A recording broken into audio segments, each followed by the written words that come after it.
With Authors fans, we have some pretty big news from your host here, Erica Lance. We are moving to change the format of the show to be one episode. So there's a few episodes that were recorded the old way that we're doing the new way, and that's what you're listening to. So thank you. Don't forget to like and subscribe, and we love having you as fans. On to the show. This podcast could potentially have adult language, adult themes, definitely drinking, and possibly the possibility of sexual content. Listener discretion is advised.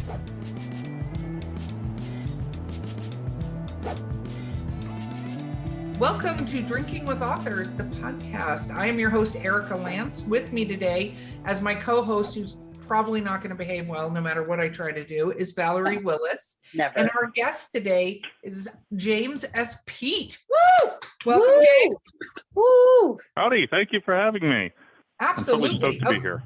Yeah, well, I'm glad you're here. So let's talk about what we're drinking. So I am drinking in our new Drinking with Authors swag. James, you'll get some of this for being on the show. I can use my words. I am drinking, watch this, Val, this is how you say it, San Pellegrino.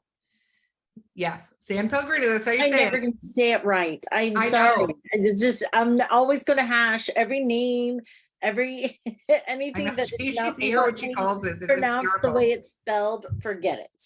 So this is called Momenti, and it's pomegranate and blackcurrant. And I mixed it with gin, botanical gin, and it's pretty freaking amazing. Okay, Val, what are you drinking? I'm still recovering from that whole champagne instance a few episodes back. So I'm just simply doing sweet tea today. Yeah. Oh, wait a minute. I got out all this booze. Oh, And you're you drinking don't want her sweet tea? on. You don't want her on champagne. If you listen to that episode, it was a shit show because apparently she's never drunk champagne before. Had two glasses and was under the table in like 10 minutes. It was terrible. Yeah, I'm a lightweight. It gets, and I get rowdy, and then I interrupt. I'm the interrupting cow. Yeah. Well, I'm used to interrupting and being interrupted. So, well, James, I have for that note, children. what are you drinking on this podcast? Well, as I mentioned, I just got back from skiing at a little place called Crystal Mountain Resort here in Washington State.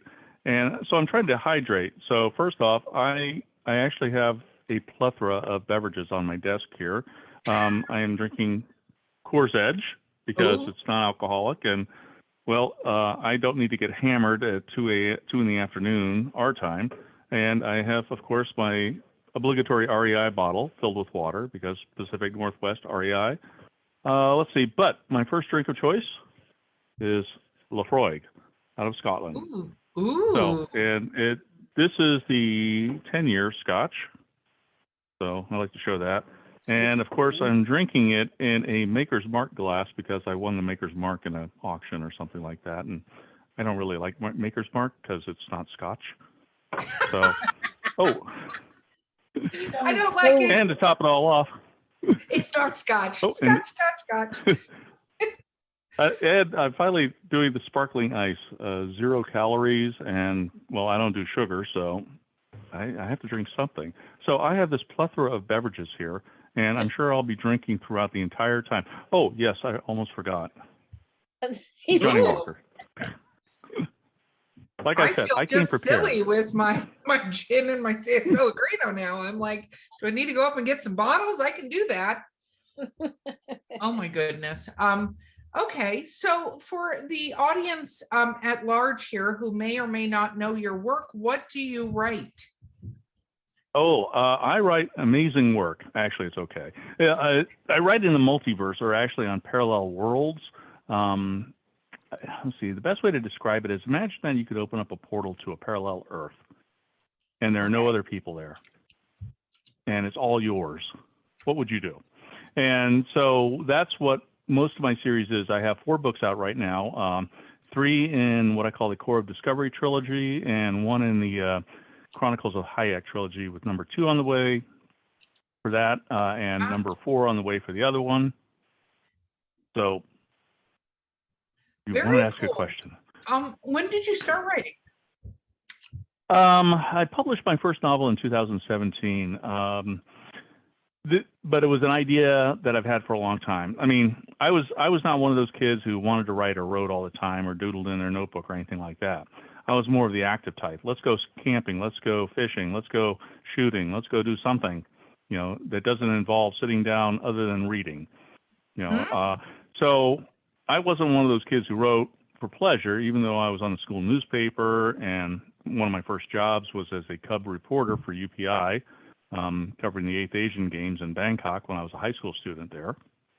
Wow. But several years ago, as I would take the dogs for walks, I would just think about things. And because I read a lot of Heinlein and H.B. Piper and S.M. Sterling, Harry Turtledove, all these guys who write, I just came up with this concept about what if there was like this couple that was in this organization that explored parallel worlds, and they had to crash land and they had to come back. But to make it really interesting, I would have them come back to their location using the same route that the Lewis and Clark Corps of Discovery expedition used. Oh, and wow. so that's the term, Corps of Discovery. And it's about these, young adults who join an organization, the Corps of Discovery, to explore these parallel Earths, to open them up for settlement for other people. And so our protagonist names are Bill Clark and Meriwether Lewis, or Mary Lewis, as she's known. Oh, very cool. I like that. It's a cool concept. Yeah, she is. My kids like Mary. They just say about Bill, Dad, all you did was write a fan fiction about yourself. And it's like, well, no. You're allowed to do that. I don't think I've ever heard I wrote a fan fiction about myself. Well, that's what my kids write fan fiction all the time, and they're just like, they could be crap about it. So, I mean, the antagonist. I mean, our main protagonist is medium height with brown hair and green eyes. But oh wait, I was going to say they may be right. It might be right. I'm not sure whose side I'm on right now. So you didn't think about writing before, and you started this journey. How long from when you started writing till getting published? How long did that take you? That I would say a couple of years, and well, just the thinking process took several years. Mind you, I was thinking about it while I'm walking my dogs 4 miles a day and all that fun stuff. And then finally, I was actually diagnosed with cancer, and at the time they gave me 18 months to live, and I said, I don't think so. Oh my goodness. It's been an interesting ride. This has been 10 years now. So well done on not falling into that you're going to die in 5 minutes theory, apparently. Yeah, well, it was really hilarious is that my urologist, it's prostate cancer, when he told me about it, he was just like, well, the only good news I have for you is it's not in the bones yet. And I said, I'm going to get a second opinion. And so I did. And I went up to Seattle Cancer Care Alliance, see the greatest oncologist in the world type thing. And it was sort of like, well, doctor says you're going to die. I mean, they literally said, don't even bother with that treatment because you're at quality of life stage. And I went, no, I don't think so. And so I went through an entire metamorphosis on diet. So where before I was a true meat and potatoes, I love my, Big Mac kind of guy. Now I'm pretty much vegan almost, and as my wife says, I am a reluctant vegan. So I've changed my entire diet, and my PSA is practically 0, where before it was 254. And if you know anything about PSA scores, anything above 4 is cause for concern. Anything above 20 is in holy shit territory. And I was as my physician wife said, I only had one person who had one even close to that, and they're dead. So, oh wow. I think, so we're following kind of a vegan diet. I do eat some meat and vegetables. Some types of meats, fish and duck and, dark meat, but no red meat, no sugar, no fun. So, well, you're on this side of the living, actually write. though, so there's give and take. You're a survivor. So that's what actually caused me to sit down and start considering writing. So I probably started writing in 2015, I want to say. The diagnosis was 2013. I've been busy with all sorts of other stuff, preparing for the CPA exam, which I never took because why bother if you're going to die, and things like that. And then I tried to, not knowing anything about the publishing industry, all I knew was, oh, you write the book, you get it to a publisher who will, either vet it and say yes or, throw it on a scrap heap. More usually they're throwing it on the scrap heap. And so I went to the Willamette Writers Conference with my first, it wasn't my first draft, actually. It was my completed novel. And a couple of them expressed interest, but then they all said no. And then I learned about self-publishing while I was at the conference. And I was like, well, that's interesting. Wait a minute. You mean I control the production, I control the marketing, and I control the profits? I like that. And so I'm a control freak, and I, what can I say? 70% of, of $15.99 is, or whatever, is a lot better than 10%. So I jumped all over the self-publishing bandwagon, and it was kind of funny. Is my first book was actually half of the story that I had in mind. I was planning on writing the whole thing, but when I got to over 126,000 words, I was like, geez, I'm only halfway through. Yeah. And there was no way I was going to cut it down. So I said, okay, looks like I'm making it into a sequel. Oh, So wow. I went ahead and I self-published. Yeah, so I went ahead and I self-published the first one while I was writing the second one. And so I finished the second one, and I already had ideas for a third one and fourth and fifth.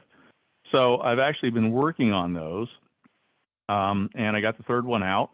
And it's rather interesting is that they're either you hate my work or you love it. That's the truth. I don't. About any book, I think, is finding the audience, right?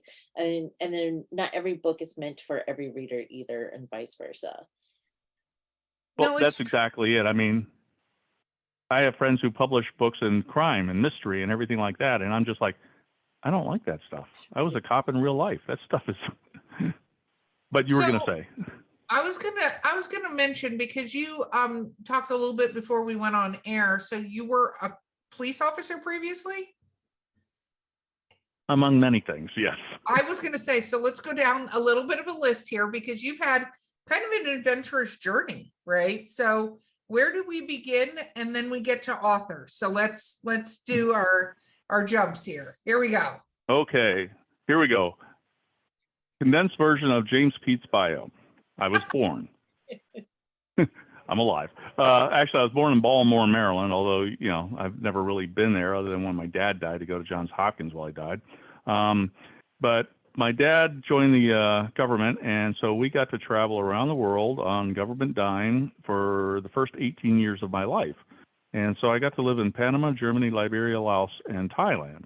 Wow. And living in Panama, of course, we were there during a civil war. And living in Laos, we were there during a civil war. So I'm kind of used to civil wars. I don't recommend them, though.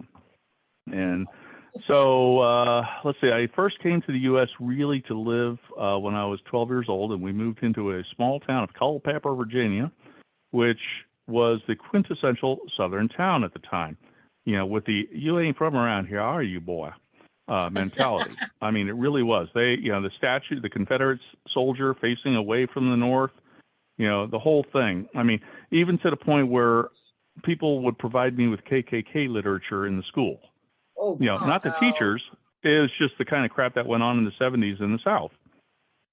And it was nothing I could understand, because I grew up in Africa and Asia and South America.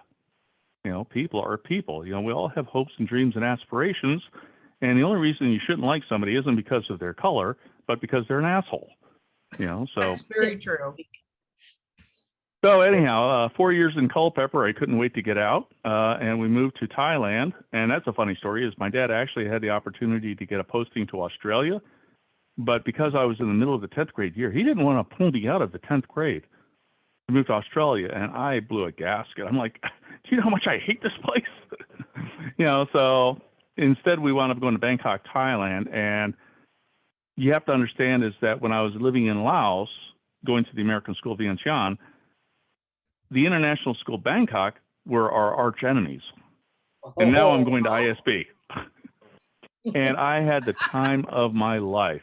I loved it. I fell in with a pretty good group. Matter of fact, I'm still friends with them to this day. One of them just borrowed my van, and it broke down on him in Salt Lake City, and I feel really bad. But So I graduated high school. They gave me a one-way ticket back to the U.S. And because I'd grown up in the tropics, I was like, okay, well, where can I go in the U.S.? Hawaii's out because that's expensive. So South Florida it was, and I wound up in Fort Lauderdale, or as we called it back then, Fort Lickerdale, because of all the spring break stuff. And unlike the It's still COVID-20 and the true. freshman So- 20, yeah, you've heard of the freshman 20, like the COVID-20 we've all put on. Well, my freshman 20 was actually the anti-freshman 20, or the freshman anti-20. I didn't have enough money to eat or anything like that, so I lost 20 pounds my first year of college, but got an Army scholarship. So transferred to the University of Miami, and where I was doing pretty good until my dad got cancer and died, and then my grades tanked, and I lost my scholarship. And with 2 classes left to graduate, I dropped out of college. Wow. So, Oh my goodness. yeah, it's kind of bizarre. And what I became was a park ranger with the National Park Service, doing the whole seasonal and temporary stuff. I went through the National Park Service Seasonal Law Enforcement Training Academy in Santa Rosa, California. So I became certified to be a National Park Service law enforcement ranger, which I loved. And I was offered a full-time position, and I was stupid, and I said, I need more experience. What was I thinking?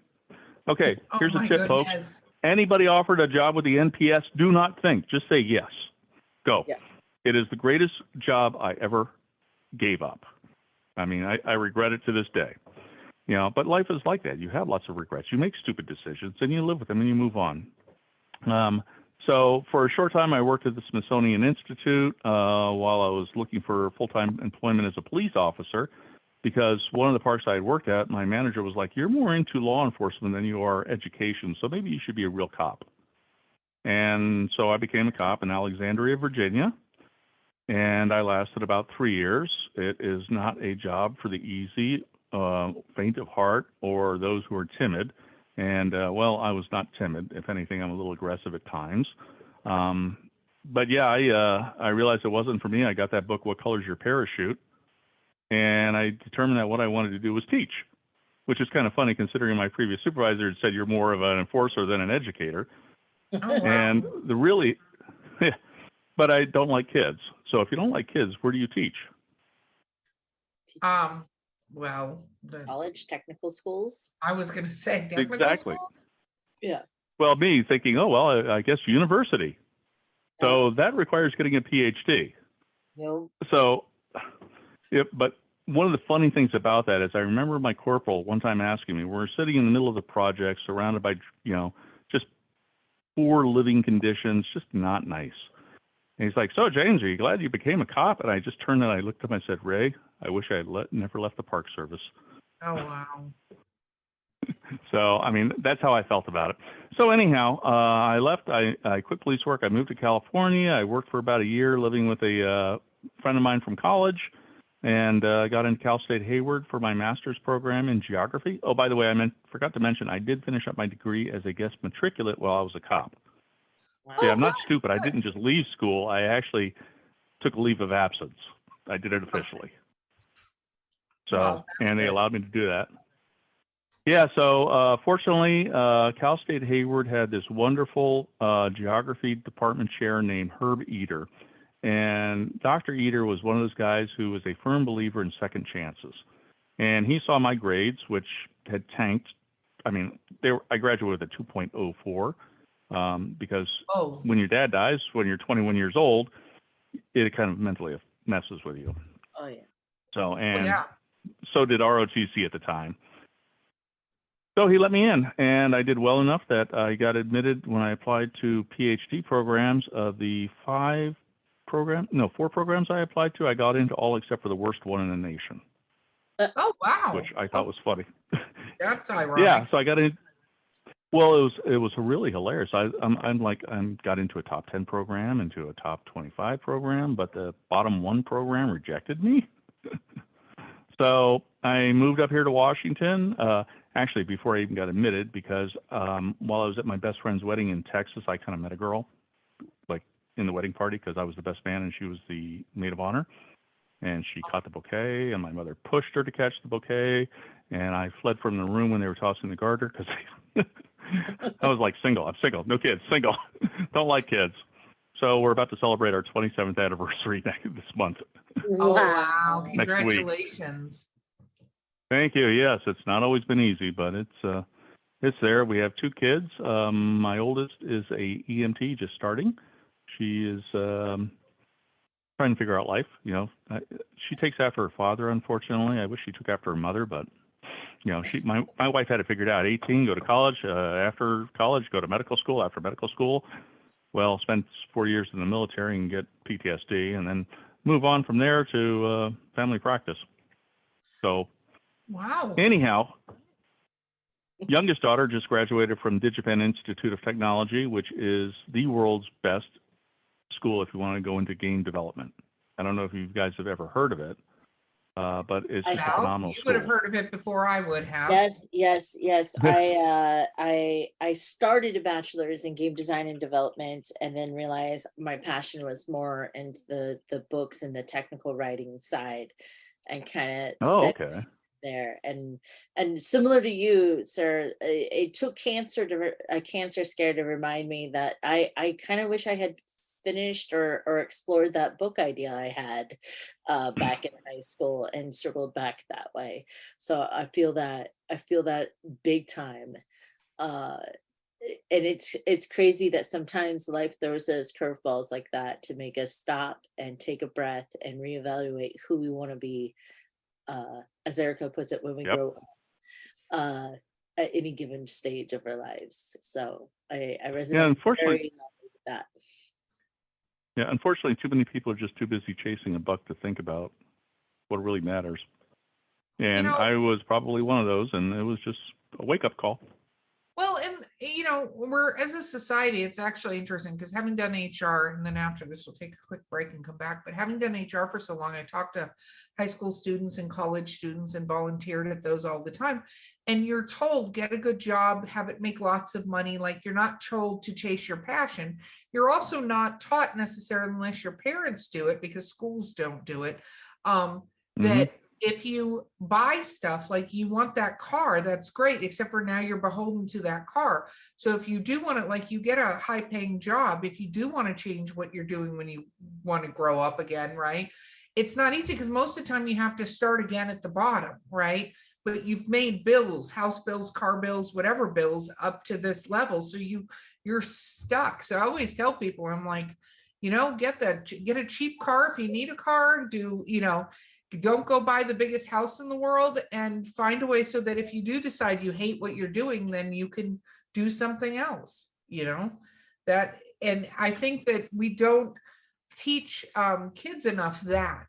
Like, they think they have to go out and get this job and get this whole thing, and it's really cool, I want to have this new car, but all of a sudden your car lease is $700 a month, so now you have a car that you have to pay for all the time, and now you have to have a job to pay for that car, and then pay for that insurance, and then pay for that house, and pay for all these electronics that you have, and blah blah blah, and it just, like, it spirals so quickly. So I go ahead.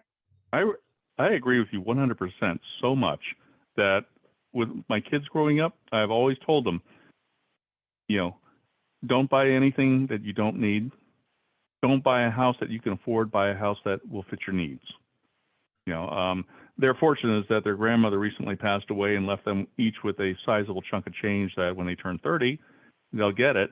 And they can actually draw on part of it now because it's in a trust. And my oldest actually called up the people today, now that she's actually working again. And she says, yeah, don't send me money. Just leave it there. Smart. Oh, very smart. So you did the right thing. Moment, I'm sure. And we have to take a quick break. We'll be right back. But I agree. I think it's something all parents need to take on, because otherwise your kids get in a ton of debt and can't change what they want to be when they grow up. We will be right back with Drinking with Authors.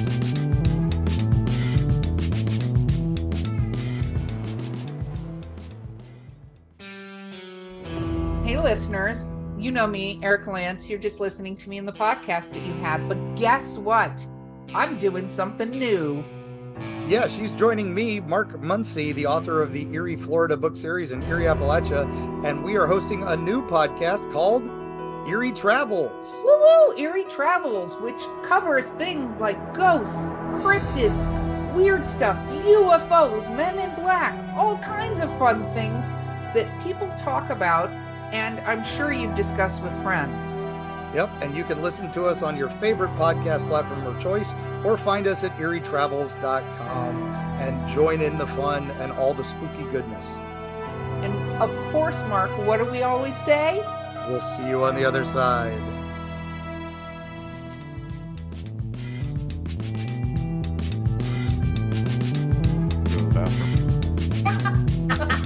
We're back. You keep saying Scotch, and all I hear in my mind is Ron Burgundy going, Scotch, Scotch, Scotch. Room It's the smells nectar of like the gods. leather-bound books and rich mahogany. Okay. So As long as you don't add in the cigar smoke. I do love a good cigar, though. Okay, but let's talk a little bit about. So you decided to self-publish, right? Versus control, and I think self-publishing is absolutely for some people. But you just have to be willing to do all this stuff. And a lot of people who, as a control freak myself, I understand this. When you're a control freak, you have to be willing.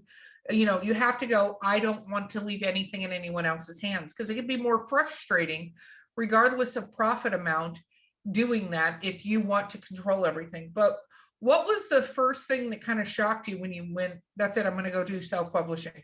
Like, what surprised you that you weren't anticipating? Everything.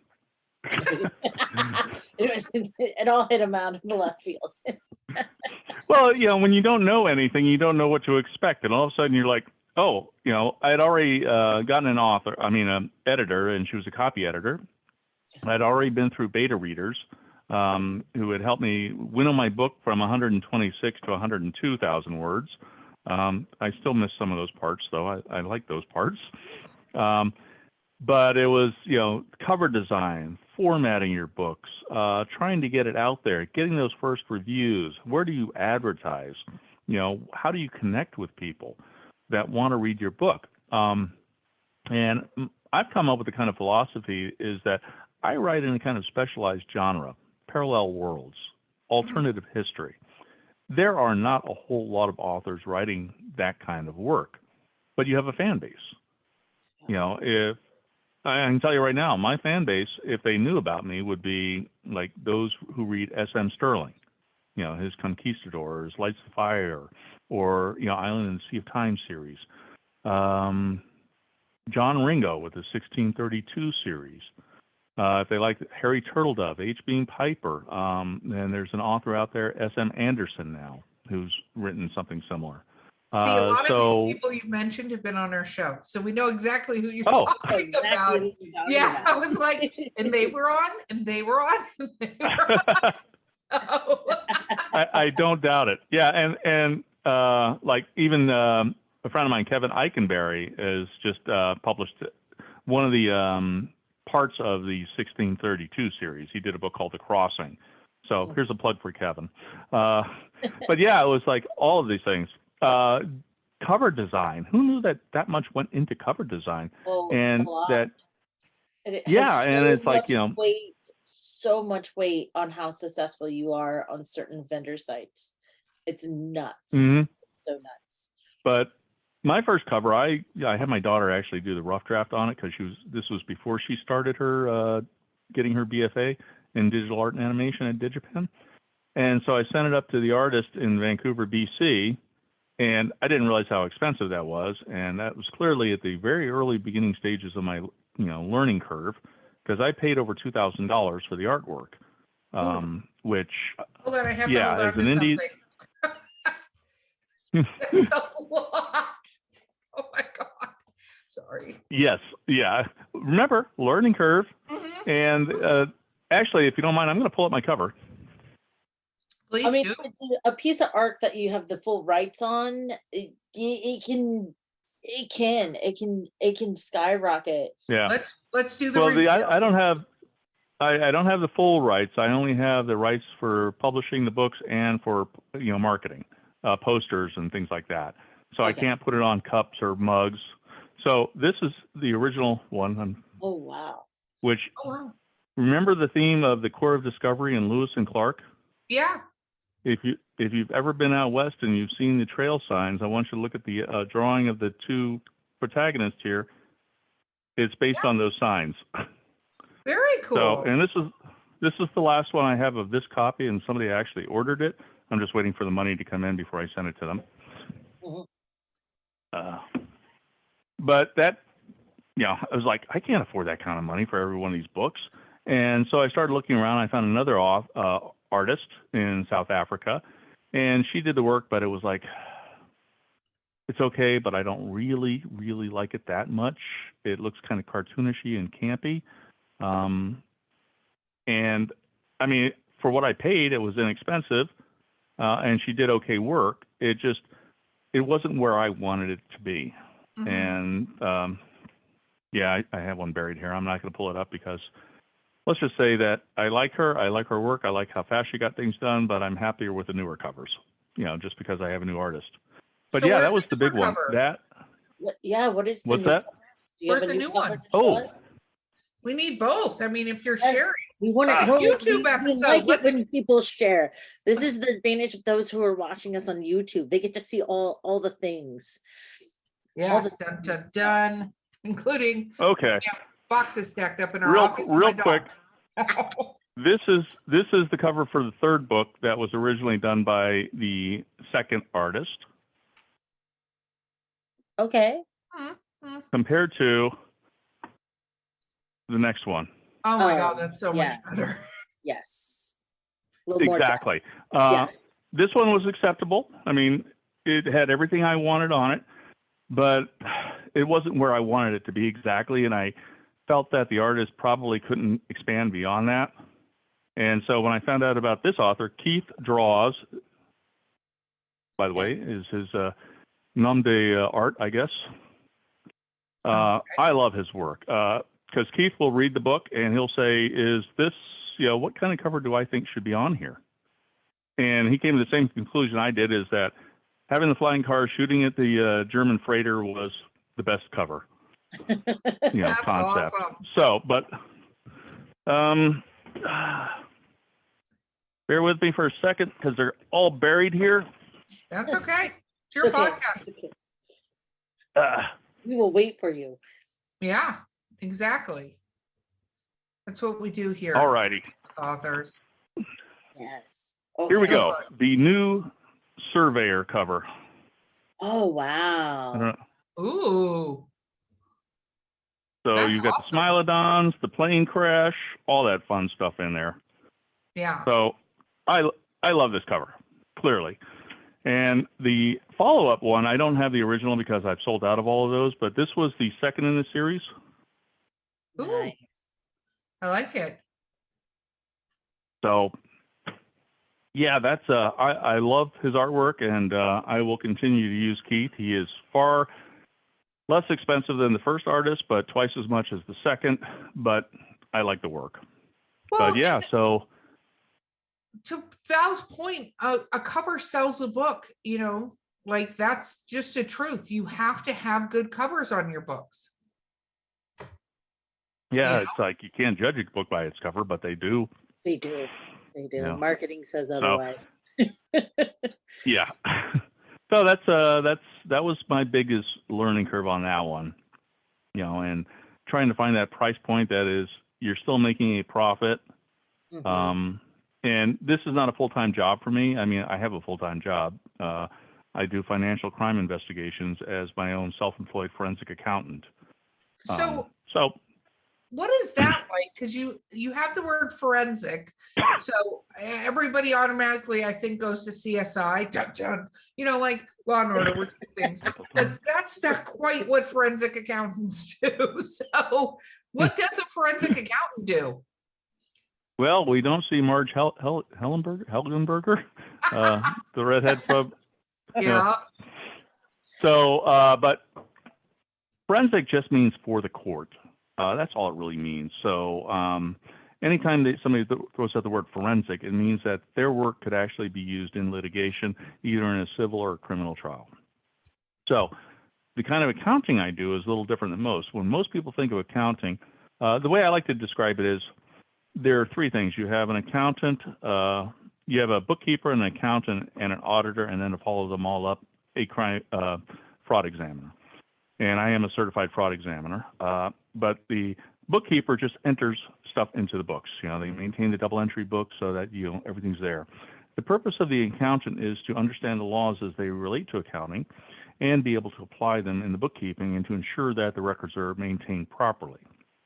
The role of the auditor is to go in and review things to make sure things are being done properly. For an example, let's say you're working in a factory, the accountant will say, oh yeah, we got 1,200 widgets in. Well, the auditor will go out and say, okay, do we have 1,200 widgets? 1, 2, 3. So that's what they do. Mhm. It's like, do we have 1,200 boxes of widgets? Yes, we do. And they'll report that back to the accountant or whomever they're reporting to. And an auditor is an accountant too. They just specialize in performing these kinds of functions, auditing. And then you have people like me who will go in and say, okay, good. Auditor says you have 1,200 boxes of widgets. The books say you have 1,200 boxes of widgets. Are there really widgets in all those boxes? Let's go check. And so we start looking at the boxes. Oh, why is this box empty? And so in a way, that's what I do a lot of, but I don't go out there and physically check stuff like that. Instead, most of my work is related to financial matters. I do a lot of high conflict divorce cases where men and women are getting divorced. We all know, marriage is an economic function. It is not and it never has been one of pure love and lust and all that fun stuff, because once you get married, you're economically tied together. And that's how it's been for centuries. Well, sometimes some people don't want to share everything. So they want to kind of like hide stuff so that the other person doesn't know they exist. And so my job is to ferret out, number one, did they have the money? Number two, where did it go? And so that's what I get doing on those kinds of cases, where I wind up helping, in most cases, women who would otherwise be screwed out of getting what is financially theirs. For example, I'm working a case right now where the husband's like, oh, I only have $2,000 worth of gold, but she's got a receipt from years ago and pictures. And I'm like, no, you got $7,000 worth of gold there. But on the flip side, her father was saying, oh, we put his money into this money market account and it's worth this much. And I'm like, no, you put it into an index fund and it's worth this much. So that's where I come in. And people will use me for mediation. I have been hired to conduct financial crime investigations on small businesses, municipalities. Actually, one of my most favorite cases, and I love this one, is a buddy of mine was hired to investigate a city manager of a small town in eastern Washington called Sela, which, interestingly enough, is where all of these books originate, is in Sela. For a reason. I love the little town. But the city manager was accused of embezzling some funds. New mayor was hired, so they brought us in. And because my friend, who was a CFE, didn't have the accounting education that I have, brought me in. So we go there and we listen, and we're like, okay, you're talking $24,000. How many years ago? 10, 12 years ago? The odds of us finding anything are pretty slim. But this whole thing about him destroying records, now that's a different matter altogether. And so our investigation morphed from $24,000 was missing 7 or 10 years ago to a document destruction case, which in Washington state, if you destroy a public document that should not be destroyed, that's a felony. Yeah. Oh, wow. And this includes emails. So, but the flip side on that is when you're talking about emails, you say, well, if this was part of an email conversation, is there anybody else in the organization that has a copy of this email? And the answer is yes, then it's not destroyed, is it? Oh, that's true. So we brought in a digital forensics expert, for the court, Gordon, and Gordon got in there with his little fancy, whatever he does is digital voodoo, as I call it, and just started finding stuff. And I went through all the emails, and it was rather interesting is that their email server had a 24-hour turnover. So it had 3 servers. They were all set for Greenwich Mean Time, or UTC. And what would happen is on day one, whatever you entered was in the computer. If next day and 24 hours later, all that stuff would transfer to the second server. So any changes you made the second day were not recognized in the second server, but were in the first. And it would continue to the third, where all that stuff that was 3 days old is now on server number 3. The 2-day-old stuff is on server number 2, and the new stuff is on server number 1. It's weird. Well, the city manager asked the IT tech guy, "Oh, I need to wipe my files to get rid of everything." And the IT guy was like saying to himself, not to the manager, I don't think that's really right. So if you don't mind, I'm just going to like make a copy of it. He never told the guy. Oh, wow. Ooh. So he did. And when the guy left, after he was kicked out as the city manager from the new mayor, and the detective found out what happened, he immediately got a search warrant, saved the records. This guy made the case. But then I got to wade through 9,000 emails. And you have no idea how boring that is.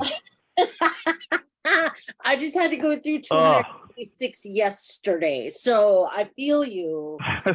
9,000. 9,000. So I want you won that award. Okay. Yeah. So I went through all of those, and I went through whatever else we had, and we came up with a certain number of documents that we identified as missing. Oh, by the way, his quote unquote laptop from his office was stolen. Keep that in mind. I'm doing Exactly. quotation marks for you. Stolen. Thank you. I'll do my little mini quotes. Yeah. So we managed to get a search warrant for his house now, because we identified all these documents that should be on his flash drive that he should be in possession of, because it's a personal flash drive. So the very night that this guy is just offered a brand new position as city manager for a small town, and he comes home and there's the police waiting for him. And they came out with the flash drives that we wanted. They came out with a laptop that had been stolen, and a case of documents that were city documents. Oh, Oh, shit. wow. Not good. So once again, Rich calls me, the detective. He's like, "Hey, James, can you come on in and take a look at these documents?" And he knows that I live on the other side of the mountain, so it's like a 2-hour drive for me. Oh, wow. But luckily, I was on my way to the Tri-Cities, which is Kennewick area, to have a debate with the local sheriff, and actually it turned out to be his head of patrol, on legalizing marijuana, because I was a firm proponent of ending the war on drugs, having been a cop, and seeing that people who are high do not get into domestic violence cases, unlike people who are alcoholics. So, Very true. by the way, I drink alcohol. I don't do marijuana. So Hey. just to make that clear, I can't stand the smell. Well, that's why there are gummies. Whoop, whoop, gummies. I know Okay, I nothing almost about snorted that. Lafroy got my nose on that one. So anyhow, I swung by it, and oh yeah, this one's a city document, this one's a city document, this one's a city document. So we came up with, eventually I want to say it was 42 digital documents, 200 paper documents, and 152 emails out of 9,000 that were destroyed improperly. Each Oh, wow. one of those is a count. Each one of those is a Class B felony, which is punishable by up to 5 years in prison. The guy served 3 days. That's a really long time. 3 days. Oh. Yeah. Well, I was going to say, the one thing I have to say about some of these laws, and then we're going to get back to talking about writing, because I don't want to use your entire podcast to talk about your other jobs. But one thing that I really hate, as somebody who is researches a lot of true crime, I write about serial killers and stuff like that, like I write horror stories, is it mortifies me, the prison sentences for certain things, and then people can kill someone and they get 3 to 5 years. Or they could rip Like- somebody off for millions of dollars and get off of a day or a couple of months. Yeah, our Exactly. laws And are you kind of just wacky. It's Yeah. wild. Well, that's why I guess some of my thoughts on government come out in my books, although not completely, because it is speculative fiction. And, it's kind of funny where people will slam me for being /far-right libertarian fantasy. And I'm like, do you understand the difference between far-right and libertarian? It's like saying far-left and libertarian. It's the same thing. So, but Yeah, it's but the upshot on that case was, it was only the third time in state history anybody got a felony conviction on document destruction. So I'm proud of that case. As you should be, my As you friend. should be after 9,000 emails. Thank you. Exactly. 9,000. So, Oh, okay. that's not the same We're as going going through back. We're going back to 125,000. Okay, we're back to writing. Oh my God. See, this is what happens when I Hey, drink. back to writing. Let's talk about, let's drink and talk about writing. So let's talk about your fans.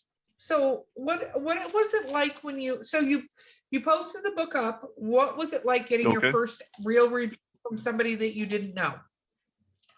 Oh, it's exciting as all get out, except for the 1-star review. But then I laugh about that one. No, it really is. Anytime somebody leaves a review, especially if it's a good one, and especially if you're compared to Heinlein or Del Rey or, S.M. Sterling, it blows you away. You're like, wow.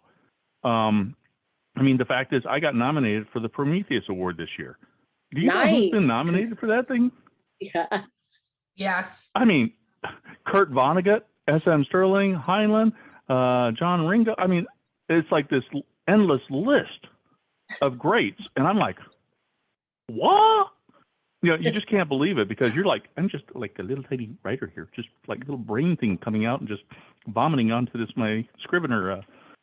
So to actually be nominated for something like that and to have a review where you're compared to somebody that you admire. Yeah. As a writer, as a storyteller, actually. I don't like to be called a writer. I like to be called a storyteller because I'm telling a story. And as one of my reviewers is this is a marathon. It's not a sprint. True. Which, how some of those books are, they jump into the action. It's just action. By halfway through, you're just exhausted.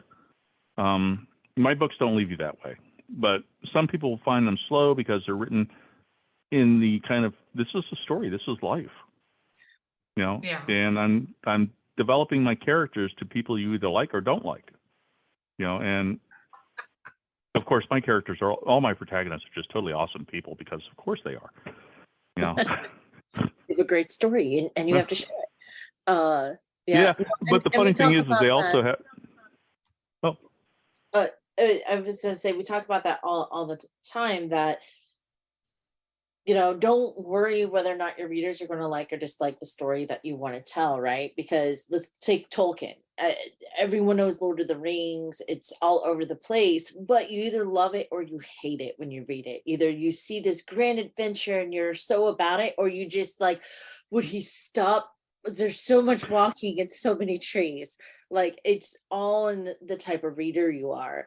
And I think a lot of authors will create a writer's block almost in themselves, fretting over, well, what if the reader doesn't like what I'm doing or how I'm telling a story?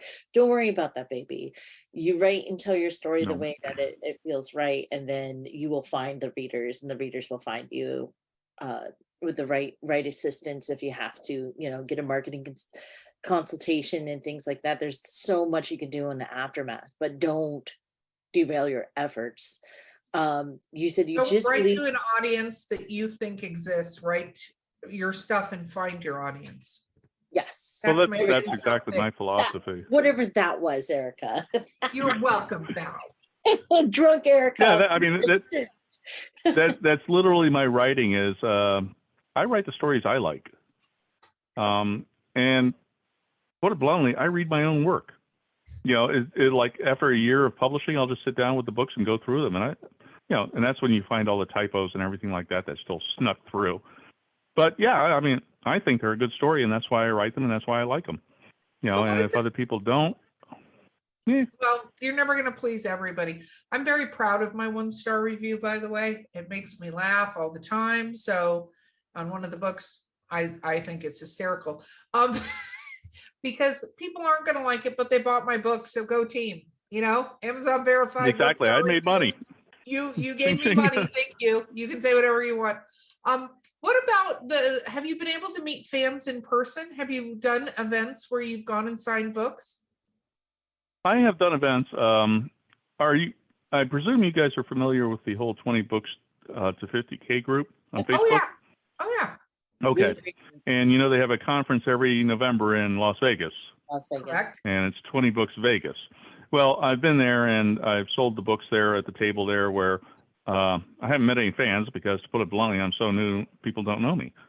and I've met future fans, as I call them, and I've handed out my books to other people, and they're like other authors, and they come back and they're like, oh, hey, this is good. I like this, so it's always nice. But I actually, because I've got my blog up, jamespeet.com, people have contacted me that way. As a matter of fact, one reader who just ordered 4 books, hard copy, so for her husband and her, asked me, can you write out the recipe for this stew that sounded so good? And so I wrote it out on the blog. Yes. Fan interaction, and that's what a blog and newsletter comes in, right? Like it's sort of when you're not able to go to the event, it's the next best thing for a reader to be able to reach out and being able to communicate with them and get that instant feedback or more intimate feedback with them is so cool. Because every once in a while, with mine, they'll be like, dude, this, like, I just finished X book and you totally put the Polish fairy tale in there of this XYZ. She's like, why didn't you mention it? Because I try to mention, you can find nuggets of research within the fictional world. And I'm like, well, I didn't think anyone would know that story. Like, it's so old and it took me forever to find it. So it's kind of reassuring sometimes that I have found my audience and my audience has found me when I get stuff like that they resonate well enough. And I think that's cool that they reached out and wanted a recipe from your story. That's pretty cool. That was one of my funner ones. Yeah. So, it's like we were doing an email exchange and I'm just writing it down as we're doing this. So I just, well, I also have a cookbook out. So matter of fact, okay. Oh my goodness, we have a cookbook author. There we go. There we go. All right. Now, long story short, because I'm very good at this, not really. 7 years ago, my wife was involved in a really bad accident where a Douglas fir tree slammed down on her car. And we're talking over 4 feet wide. Holy Left her with 19 broken bones, left my daughter with a ruptured spine and ruptured intestines, and left my other daughter with a little glass scratch above her eye. I mean, it was just like this total, she was in the ICU for 2 weeks, the ACU for another week, assisted living for 4 months. And when she came home, in her wheelchair with both her arms in a cast, I was like, hey, would you like to watch this movie, The Way? And she's like, what's it about? I said, let's just watch it. And the story is Martin Sheen and Emilio Estevez, and father and son, like in real life. But Emilio is killed doing the Camino de Santiago. And his father goes to collect his remains, but instead of going back to California, he has his son cremated and takes the son on the Camino de Santiago. And so, yeah, it's a great movie, The Way. And I love the music, by the way. I have it all loaded up on my iPod. And my wife said, I want to do that. And I said, okay, you have to learn how to walk. Okay. And we have a very long porch because I built the house. So she started walking up and down the porch. Then we started walking up and down the driveway. And then we went for longer and longer walks while her right ankle healed. And then in 2018, our nephew in England was getting married. So we flew to England and we said, hey, let's just take a couple of weeks and do the Camino, because you can do a small portion of it and still get the Compostela. She said, I want to walk across the Pyrenees. I said, okay. And so, mind you, remember, I switched over in my diet at that point. I am no longer, meat and potatoes, James. I'm now the reluctant vegan. Okay. Finding vegan food in Spain is difficult. Here, you want your tuna salad? No, I just want a salad. Okay, here's the tuna salad. You want your vegetable lentils with pork? Just the vegetable lentils. Okay, here's your vegetable lentils with pork. That kind of a thing. Yeah, it made it really interesting. So, fortunately, like I said, I can eat cold water fish. So there was plenty of salmon around that I could eat. So I was like, every day was salmon and lentils and everything like that. But what came about was this book, Camino Eats for the Solo Vegan, which is, as you can see, it's a very thick book. It's actually designed for somebody to take with them on the Camino and provide basically 11 different suppers or entrees, or I don't know what the Europeans call the last meal of the day, but it's not an entree, so that you only repeat your meal, maybe twice during the entire 30-something days that you're walking the Camino. So that's out there, and meat eaters will like it too because you can throw in dead animal flesh if you're interested. Oh my goodness. I And love occasionally that. we do. Wow. You are But you're multifaceted there. Definitely. yeah, so but I have to add this part to the story, which is that my wife and I have both done the full Camino, which is over 500 miles long now, individually. But we've done short Caminos together. And on the first one, we were taking a low route across the Pyrenees, so we didn't realize there was a lot of terrain up and down elevation gain. We got to kilometer 10 and my wife hit a wall, so I had to carry her pack. And when we get to the room where town where the hostel or albergue was, there was a steep ravine we had to go down and all the way back up. And it took my wife a half hour to cover that distance, which is only about 250 meters, a very short distance. I mean, her ankle was that painful. Oh, wow. And so, yeah, so we get into the albergue. Unfortunately, there was an ice pack in the freezer, so I slapped it on her ankle. I gave her my ibuprofen. I said, here, take 2 and call me in the morning. You know, there were 4 in there. And so I went and did some other stuff. And I came back and I'm like, where's the rest of the ibuprofen? Because I needed something. She's like, I took it. I'm like, okay. So the next day, she had been sitting there going, I don't think I can do this. I don't think I can do this. I'm like, yeah, you can. And so we took all the heavy items out of her pack and we loaded me up, and my nickname then became Sherpa instead of James, or no, I'm not going to say what else she calls me sometimes. And so we got to the top of the Pyrenees, and I've got this great picture of her holding up her hiking poles up in the air. And then we crossed down the Pyrenees and she collapsed. Well, hey, you got the right picture though, right? Right. Exactly. So quite thrilled about that. And so this came out, and it's, oh, by the way, free plug. It's available in electronic format. If you want it, just email me. No charge. Okay. Well, guess what, my friend? We are near the end of this podcast, which I feel like I could talk to you for hours and hours and hours, but it's shameless self-promotion time for you. How do people find you on social media and your blogs and your books and all that fun stuff? Okay. Well, I only have one blog. It's jamespeet.com. That's JamesPeet. Just like the coffee, Peet's Coffee. Only I'm not related. I wish I had their money, but I don't. So, or you can find me on Facebook, James S. Peet is on Facebook. There's 2 of them. There's my personal page. Don't send me a friend request, please. I am very closed-mouthed, and other than when I get on a blog like this, I have a very small friends list. Like, I even don't accept friend requests from people I know. So I'm not going to accept it from people I don't know. That way. But on my author page, I'm glad to interact with you and everything like that. They can email me by hitting the contact me link on jamespeet.com. We're there. Let's see. I have an Instagram account, I know, but that's for my fraud stuff, and I never pay attention to it, so don't even bother going there.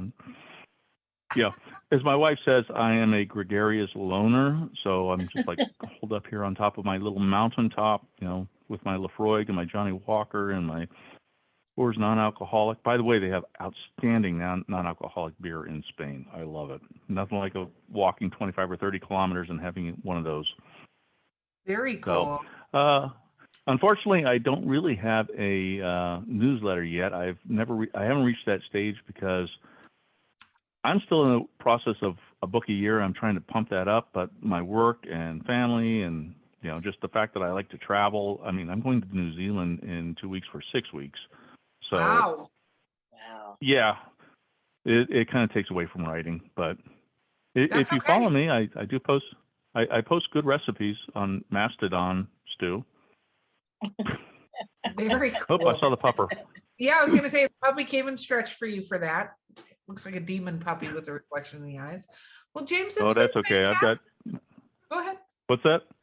I was going to say I've just got a couple of Labradors, so dogs. I love dogs.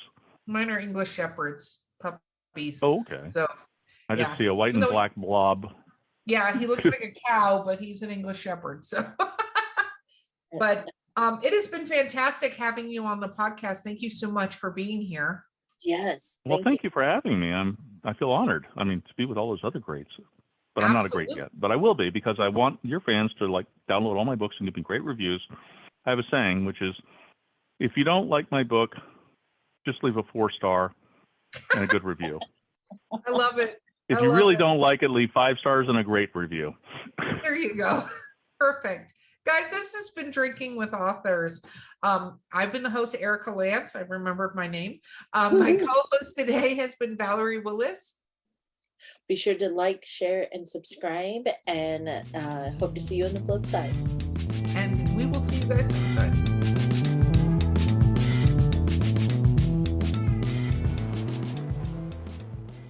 Hello, Drinking with Authors fans. This is your host, Erica Lance. Because of the change of the format of the show, welcome to the Literary Briefs portion. Enjoy.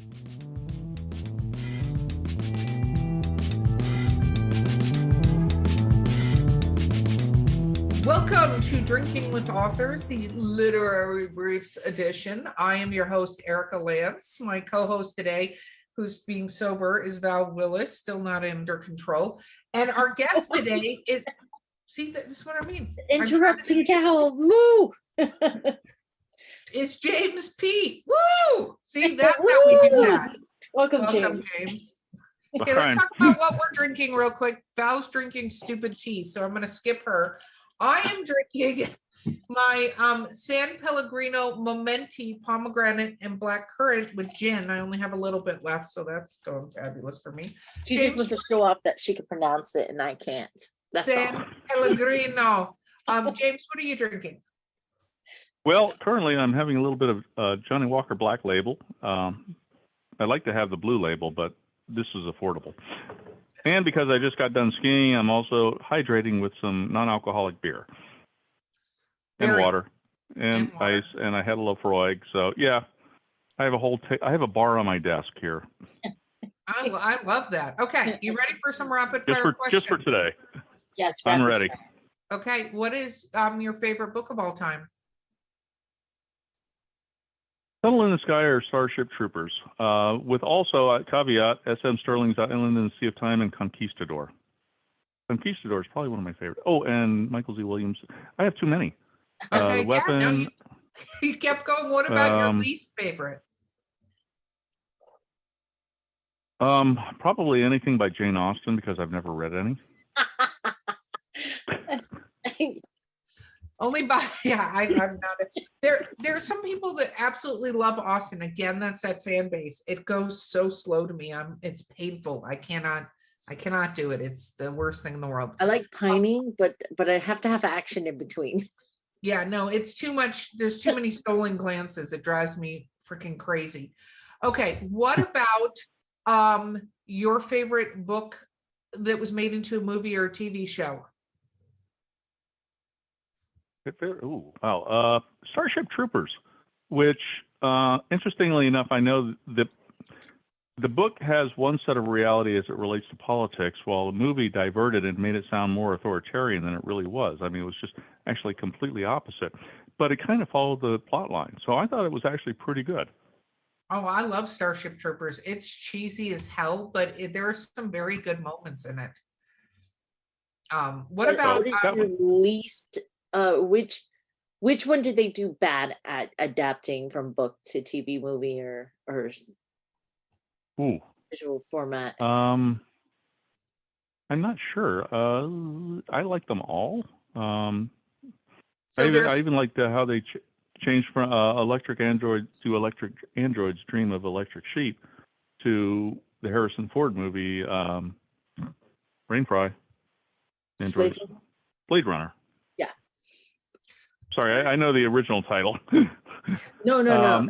That's fine. I was trying to think. I'm like, which one is? Like, he's a sci-fi guy, and it's Harrison Ford. It's not going to be Star Wars. That's true. Just combing. My brain was combing through the tangles. And I have to admit, I am not a big Star Wars fan, but I like the Star Trek movies. Well, I'm but going to I won't demean any of you who. My next question. Yeah, we're not going there. I'm the host. We're definitely not going there. If you like it, it's your enjoyment. It's not. That's true. What is a weird food combination that you like, being a vegan? That's is there a weird food combination that you eat that you enjoy? Well, there's one that my wife really hates when she sees me eating it. It's a mayonnaise What is sandwich. that? Mayonnaise sandwich. You just slather mayonnaise on the bread. A mayonnaise sandwich? Like, Yeah, and they have vegan mayonnaise, so it's really good. So it's just Like, mayonnaise. it's just the Just mayonnaise. closest I get to that is probably my tomato sandwich, where it's just mayo, salt, pepper, and tomatoes slices. Oh, right. Well, no salt, no pepper, just mayonnaise. Oh, okay. Yeah, It's something I've loved that's since I was a definitely kid. weird. Oh, okay. Let's see. Other stuff that I like that's kind of weird. Well, I love sticky rice, even if it's been like cooked 3 days prior. We used to go backpacking in Thailand, and we would just take sticky rice and put it in Ziplocs and nosh on it on the way. That's fair. I make I used to make those all the time as a kid, and there's some cinnamon on it. Oh, it's the best. Mm. Okay. Let's see. What piece of advice would you give, or a tool someone who wants to self-publish should go in knowing that you wish you knew going in? Learn. Find out how to self-publish before you start the process. Get into 20 books to 50K to learn. Do not pay money to learn how to self-publish. You don't need a course on how to self-publish. You just need to learn how to do it.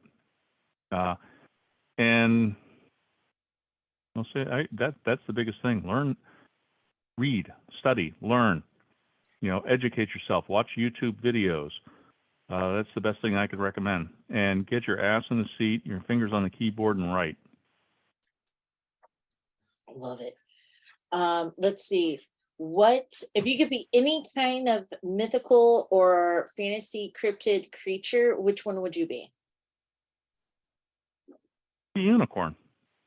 That is the second person that's a unicorn. This is amazing. Well, I'm Irish, like it. so we all have our unicorn song, and so of course I could be with the green alligators and the geese and all that fun For the stuff. record, I own land in Ireland now, so I am a lady of Ireland. Oh, excellent! Just for my the daughter's record, my friend bought me some land. my daughter's first adult beverage was in Dublin. And when she was a teenager, she was always like, I want to have my first adult beverage in Ireland. And I'm like, yeah, good luck with that. But because of our nephew getting married, we took a side trip to Dublin, and she had her first adult beverage in Dublin. That is awesome. Very cool. But I want to be a rainbow. By the way, I do want to be a rainbow farting unicorn. Of course. Well, those are the best kind. I mean, let's be Yeah, honest. I mean, just like in Deadpool. Yes. Oh my God. I have a Deadpool costume, and I'm not going to discuss what I use it for. So No need. The imagination's there already, and I got a vivid one. yeah. So here's a good one. What is your favorite outfit to wear when you're writing? Like, what sets your mood? Well, it all depends on the time of day. If it's morning, it's either boxers or, just PJ bottoms. I don't really have a special outfit. I have a tendency to wear the same damn thing practically daily. If not the same clothing, the same attire. Well, today's different. I was skiing, so I have on my ski attire still. But usually, like a long sleeve merino wool shirt, and I don't have any special stuff. I just dress casually. My wife says I look like a bum. I go into town. I wear my Carhartt jacket that's like 20 years old. Do you need? Do you have a writing ritual? Like, do you have to have a certain beverage, a certain snack, certain music, certain place to sit, or do you move around?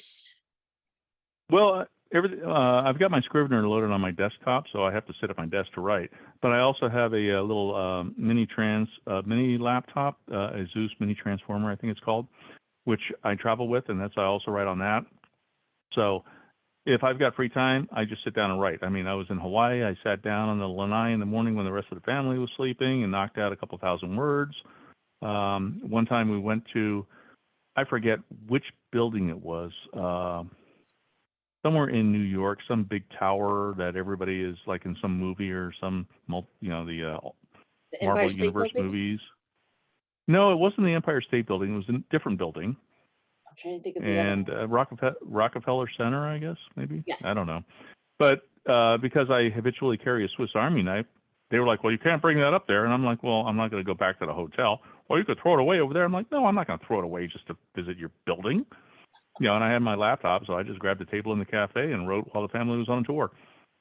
There So you go. I guess Very like cool. Louis L'Amour said, he could just sit down and plop down in the middle of the street on Fifth Avenue and write, and I can do that too. Mainly, as I mentioned, I'm a gregarious loner. In other words, I don't like a whole lot of people, so I just sort of tune them out. But I still stay aware of them because of my former cop days. So, Well, that's very cool. What about reading? Are you an avid reader or no? unfortunately, yes, Why do you say unfortunately yes? because it takes away from my writing.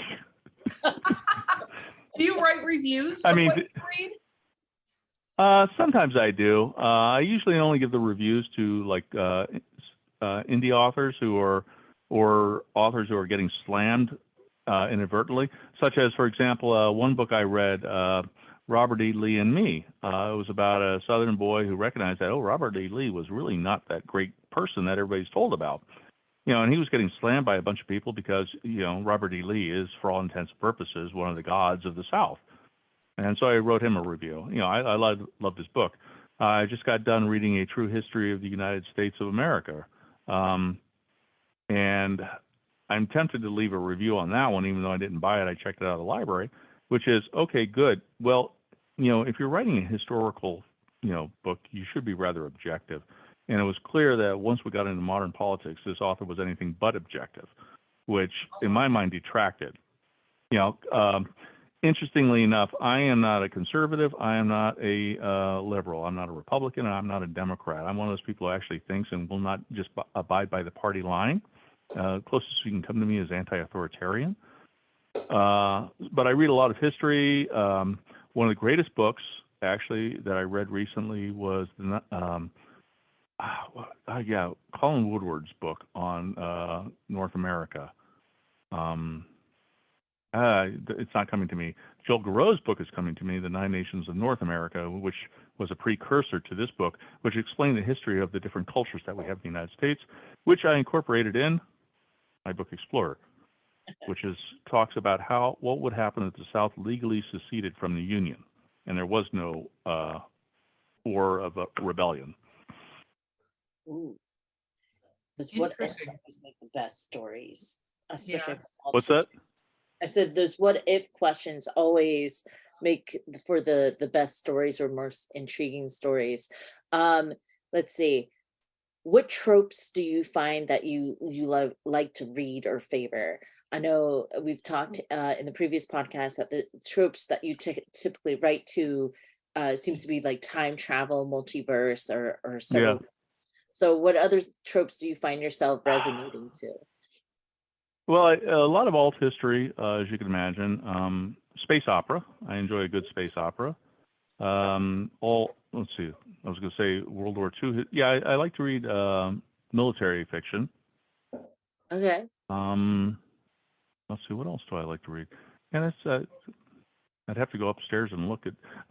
John Grisham's type work. I love his stuff. And Clancy, that kind of a work. So. But I'm not into mysteries, interestingly enough.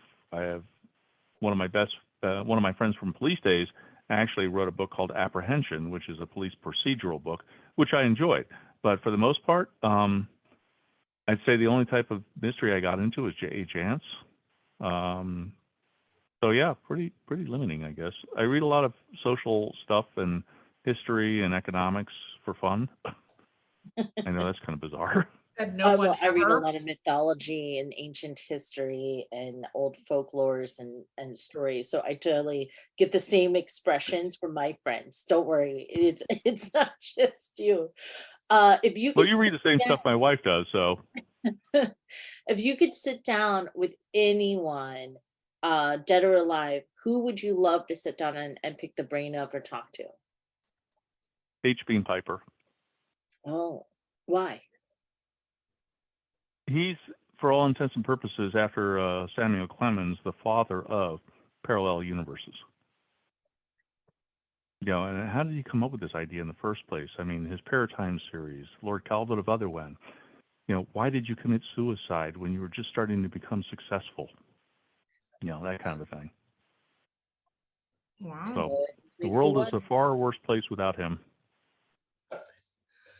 Very cool. What about where so you've done a ton of traveling. Where's your favorite place that you've traveled to? Ooh, I love Switzerland. Laos was just phenomenal. I love Southeast Asia. Let's see, there's only a couple of countries I haven't been to, and a couple I've been to illegally. But we won't talk about that. No, and let's the not do mercenaries. that on a public record. Um, no. I think, probably Europe, Switzerland would be one of my favorite places. I'd love to go back to Austria. I'm going to New Zealand, so maybe next, month my favorite place will be completely different. But I still have places to go: Australia, Southern Africa, Eastern Africa, all those places. If you could pick one that you want to definitely like the dream destination that you would go to, what would it be? Oh, I'm going there next week, New Zealand. New Zealand. This Yeah. is a place, ever since I read Leon Uris's Battle Cry, I've always wanted to go to New Zealand, and I've always found an excuse not to. And so finally, my wife and I said, we're going to New Zealand. We're going for 6 weeks. We're going to rent a camper van. We're going to travel. We bought the Nice. tickets. We rented the RV. And then this flu came out of China. And everything was paid for in December. The trip was planned for April of 2020. Oh, Guess what travel insurance doesn't cover? oh, that hurts. Wars and You know- pandemics. So I'm going to Ireland and Scotland in August. I had that trip planned because it was supposed to be for my anniversary, and we had it planned for June 2020, and we got the tickets in January, so that happened. Then literally I was like, okay, things were starting to lift, bought the tickets again. That's when Delta hit. I was like, did it again. Omni hit, and I was like, that's it, I'm just not buying the tickets myself anymore. So I made a friend that's our travel buddies buy the tickets, and I paid it back because I'm like, something about me purchasing the tickets is okay, causing. don't buy any tickets for the next 2 weeks. Yeah, exactly. No tickets will be for bought. America. I'm backing away from that because obviously that's a dangerous thing. So what is it like the first time you signed one of your books to somebody? It was kind of weird. I don't get the whole author signing thing. I never have. So when somebody asked me to sign a book, I was like, huh?